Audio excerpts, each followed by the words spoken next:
December 1968. The temperature hit 42 degrees. The tar on the roads melted. The metal slide at the park could burn the skin off your legs. And there was no air conditioning, none. You either found a way to survive the heat, or you suffered.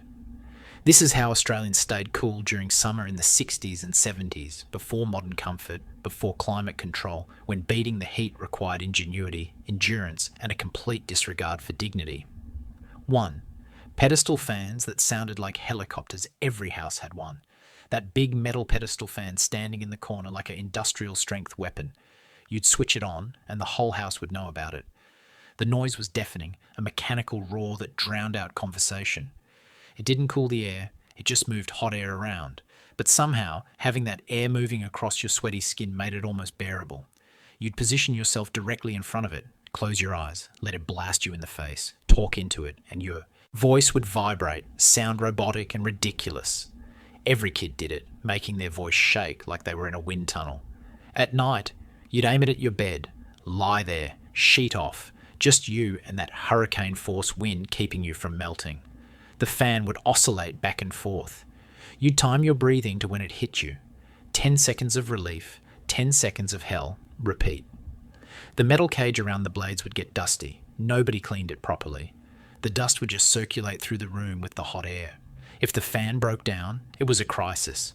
Dad would try to fix it himself, cursing and sweating while pulling it apart on the kitchen table. Modern air conditioning is silent, efficient, perfect. But there was something honest about those old fans. They didn't pretend to cool things down. They just tried their best. 2.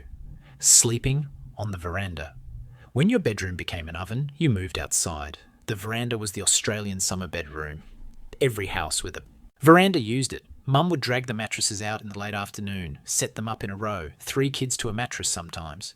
You'd lie there in your underwear, no sheets, just you and the night air. Above you, the ceiling. Around you, the sounds of the neighbourhood. Dogs barking, someone's radio playing. The buzz of mosquitoes hunting for blood. If you were lucky, there'd be a breeze. That beautiful evening breeze that made the whole day's suffering worthwhile. You'd fall asleep watching the ceiling fan spin slowly overhead, listening to Dad snoring 3 feet away. Sometimes you'd wake up at dawn, covered in dew. Cold, finally. Actually cold. Then the sun would come up and you'd have to do it all over again. People sleep in air-conditioned bedrooms now, windows closed, temperature controlled, but sleeping on the veranda, that was Australian summer. Real, uncomfortable, unforgettable. 3. The backyard hose. The garden hose wasn't just for the garden. It was survival. Equipment. Hot afternoon, someone would turn on the hose and that was it. Instant relief. You'd stand there fully clothed, just letting the water hit you. Didn't matter. You'd dry off in 10 minutes anyway. Kids would take turns. One person manning the hose like artillery. Everyone else running around screaming, getting absolutely soaked. The water would be warm at first, sitting in the hose under the sun. Then it would run cold, and it was heaven. You'd drink straight from it.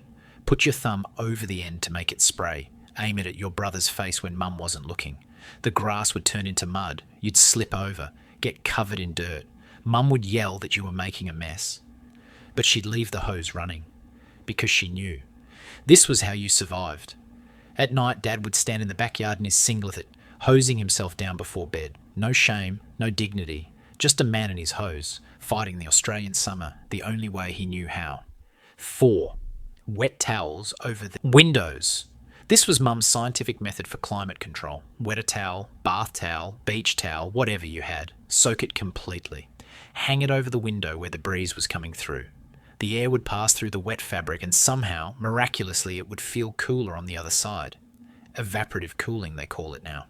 Back then it was just Mum's wet towel trick. You'd have towels hanging over every window, dripping onto the floorboards, creating puddles. Every couple of hours they'd dry out. Someone would have to take them down, re-soak them, hang them back up. It worked though. Not amazingly, but enough.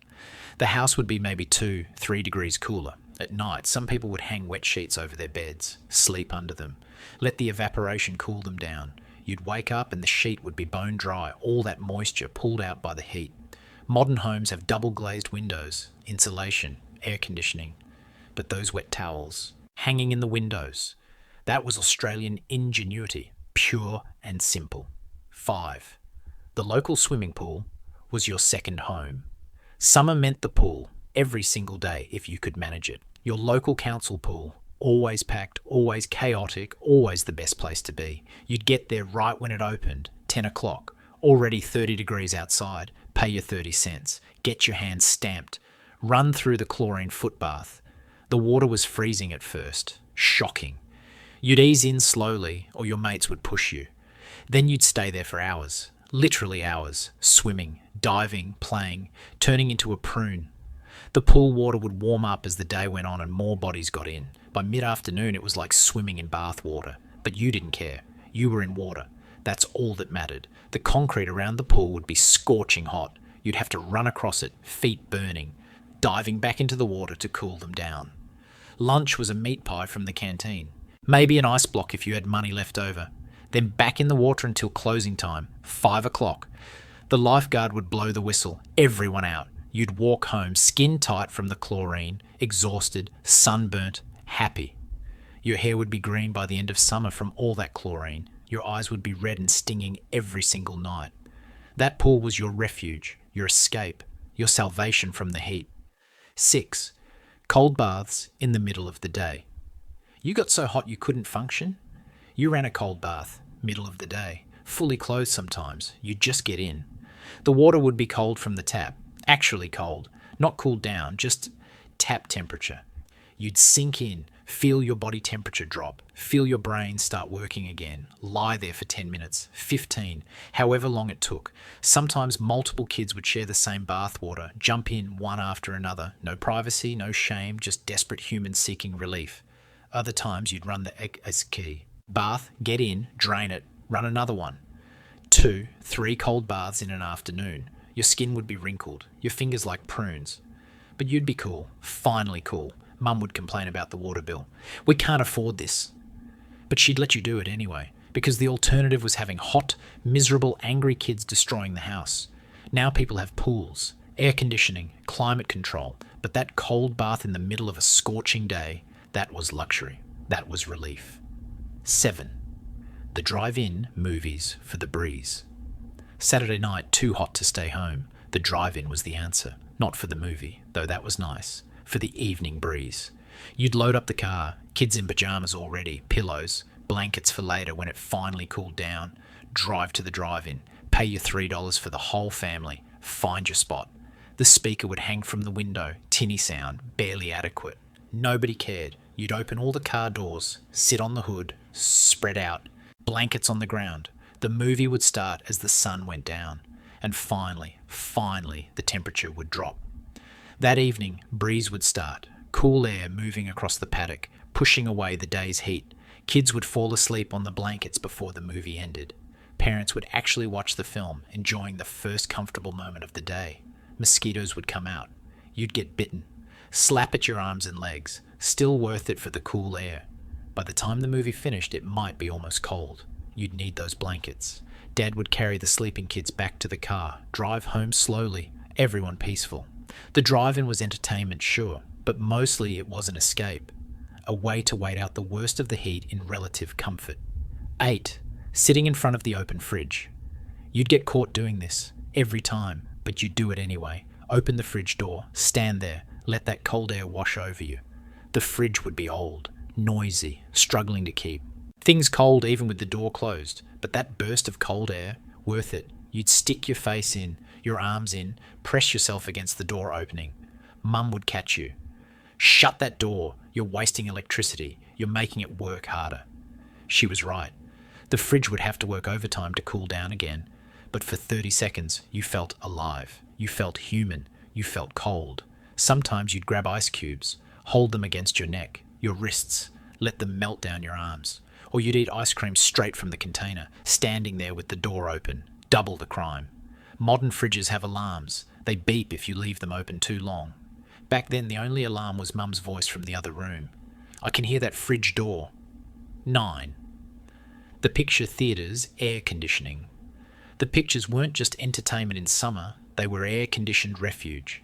Every cinema in Australia had air conditioning, powerful, glorious Arctic air conditioning. You'd see anything. Didn't matter what was playing. You were there for the cool air. Walk in from the 40-degree heat, hit that wall of cold air. Instantly feel your body temperature drop. Find your seats. Sink in. Let the air conditioning do its work.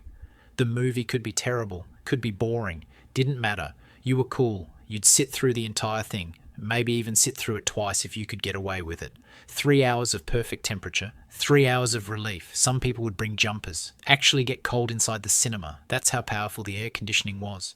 The ushers would walk up and down with their torches, checking tickets, making sure nobody was sneaking in for a second session. Walk back outside and the heat would hit you like a physical blow, back to reality. But those few hours in the cinema, worth every penny. Families would go regularly in summer, not because they loved movies, because they loved being cold.